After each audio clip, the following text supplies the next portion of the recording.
fights just got announced by Dana White earlier today, and I'm not gonna lie, I don't know how to feel about this. Considering about this new Paramount deal, I already know what they're going on with this. Like I said, man, Israel Adesanya, they're trying to bring his stock back, and I'm not gonna lie, I know Joe Pyfer is a tough opponent. The fight is not bad, it's just like the Dana White had to go on live for this. I'm not even that hyped for it, to be honest, bro. Like, especially that co-main event is just dirt. I hate when they do those fights where they put the woman as co-main event for the fights. I don't think Amanda Grasso versus Maycee Barber should be a co-main event. That should have been a third fight entering the main event. But considering that's the co-main event, bro, that's literally a snooze fest. I know Alexa Grasso's behind Zhang Weili, but already knowing Israel, the way Israel Adesanya's fights and the way these women fights always end up going to decisions, we're not going to see that much of a big action. This is going to be more of a technical fight going into these main events. I'm hoping that they cook up with the other events going into that fight, because I don't know, I find that Seattle card dirt.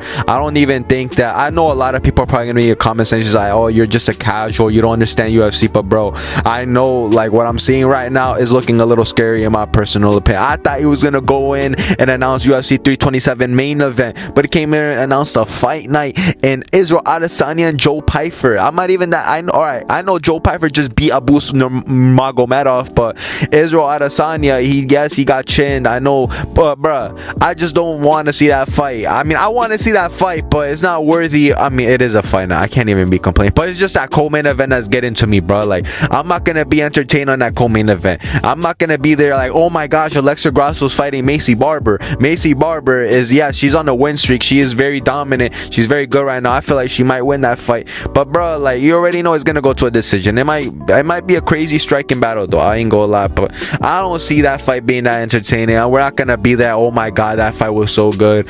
Co-main event, Dana White bugged out on that one. But then again, I feel like Dana White is hungry for that Mexican champion right now. There hasn't been a Mexican champion in the UFC in a hot minute, so I feel like he's craving for that Mexican money, like, for real. Like, they're like, let's be real, if we have a Mexican champion in the UFC, like, it would go bananas, let's be real. So that's why they're doing that Diego Lopez versus Alexander Volkanovski, because we could consider Diego Lopez Mexican too. So that's what they're trying to do. They cannot make it more obvious, let's be real. They want Alexa Grasso to win this fight, they want Maycee Barber to lose this fight, but let's not sleep on Alexa Grasso in this fight. I know a lot of people might be going towards Maycee Barber, but Alexa Grasso, we're not gonna forget what the stuff she done in the UFC, bro. She was fighting the best fighter in the world, went on a split draw with her and beat her.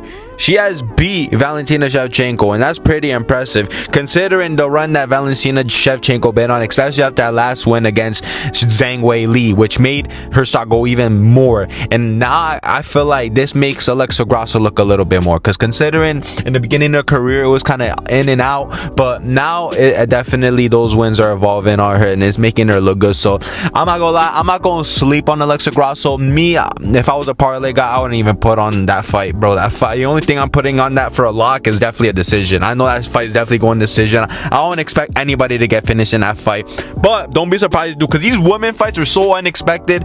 But we're gonna sit down and watch that fight, bro. Like, I'm not gonna sit here and say that I'm not gonna watch the fight, bro. I'm gonna watch, bro. There's been 6 weeks without UFC. Any fights at UFC at this point, bro, I don't care. Bring all the fights. But what I'll say is, am I excited for the fight?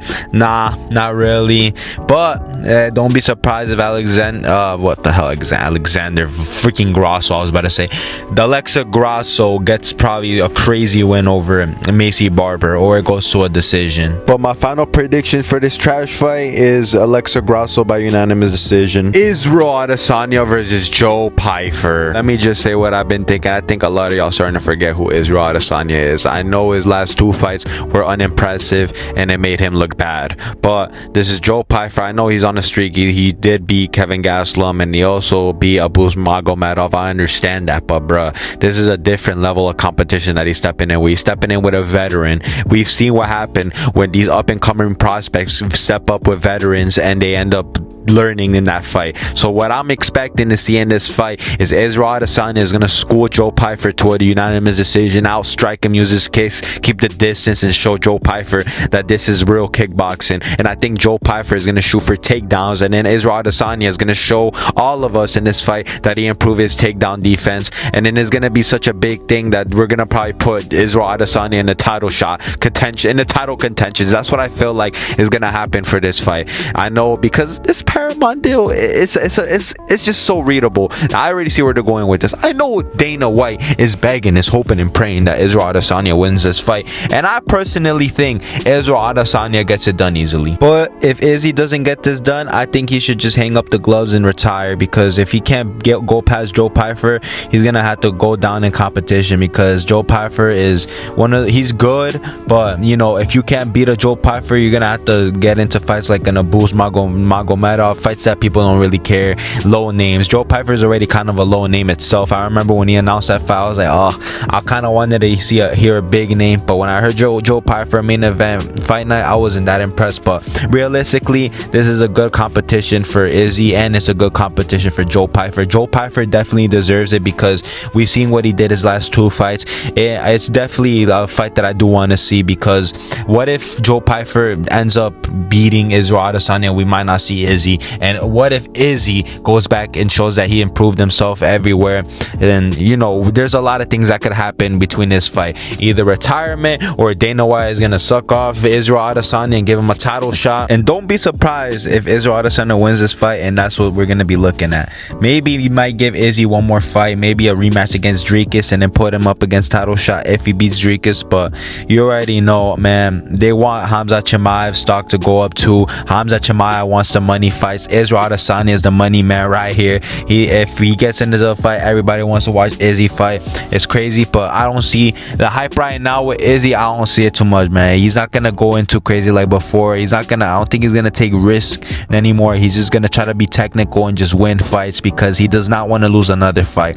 I'm just seeing right now that Israel Adesanya, he's kind of gonna be a boring fighter in my personal opinion. It only makes sense that he would move more technical moving on and forward, because you already see his chin got tested. He's like, he's lucky he hasn't been put out cold. That shows that he's durable in a way. Like, he can't be put asleep, but not yet at least. And he doesn't want that in his rep. So I think he's just gonna, you know, move a little bit more technical. And don't be surprised. I'm calling it. I mean, I don't think a lot of people are gonna be surprised about this. I think most people are expecting this. But yeah, what I'm saying is, don't be surprised if we're not gonna see a knockout artist in Israel Adesanya anymore. He's just gonna be chill with it, and if he doesn't get what he wants, he's gonna be patient. I'm not gonna say he's gonna be boring, but he's just gonna be patient, wait for the right moment, and then if he gets the moment, he'll definitely take advantage of it, because we're not gonna sleep on his striking. He's a veteran, like I said, and he knows what he's doing in the stand-up department. And I feel like if he finds that one shot, he will find it pretty quick. He's a sniper too, and he's crisp. So